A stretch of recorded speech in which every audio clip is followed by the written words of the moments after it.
আসসালামু আলাইকুম সবাইকে। আজকে চলে আসলাম আরও একটা ভিডিও নিয়ে। তো আজকের ভিডিওতে আমি কথা বলবো কিভাবে আপনারা বেলজিয়ামে পড়াশোনা করতে পারবেন এবং প্রায় A to Z প্রসেসিং সম্পর্কে আপনাদেরকে জানানোর চেষ্টা করব।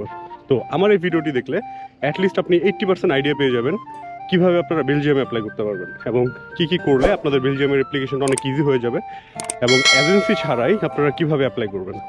তো যখন একটি স্টুডেন্ট বা আপনি চিন্তা ভাবনা করবেন বেলজিয়ামে স্টাডি করতে চান, তখন আপনি সাবজেক্ট খুঁজবেন যে আপনার পছন্দের যে সাবজেক্টটি সেটি বেলজিয়ামের কোন ইউনিভার্সিটিতে আছে।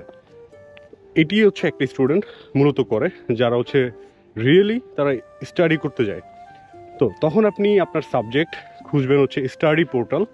আমি স্ক্রিনে দেখাচ্ছি আপনাকে।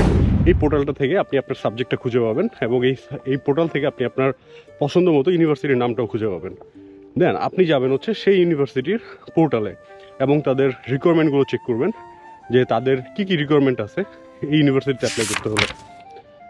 দেন হচ্ছে আপনি সাবজেক্ট খুঁজলেন, ইউনিভার্সিটি খুঁজলেন এবং ইউনিভার্সিটিও পেয়ে গেলেন। দেন হচ্ছে আপনি রিকোয়ারমেন্টটা চেক করবেন।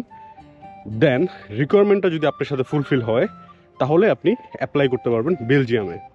তো বেলজিয়ামে অ্যাপ্লাই করতে হলে আপনাদের কী কী ডকুমেন্টস প্রয়োজন হবে, কী কী রিকোয়ারমেন্ট সেখানে আছে এবং কোন ইউনিভার্সিটিগুলো ভালো এবং কি কি দরকার হয় বেলজিয়ামে পড়াশোনা করতে হলে, এই সবগুলো ব্যাপার নিয়ে কথা বলবো আজকে। কীভাবে অ্যাপ্লাই করতে হয় তো নিজে নিজেই অ্যাপ্লাই করবেন এবং ইউরোপ সম্পর্কে এবং আপনার ইউনিভার্সিটি অ্যাডমিশন তথা আরও অনেক কিছু জানতে আমি ডিসক্রিপশন বক্সে একটা লিঙ্ক দিয়ে দিব।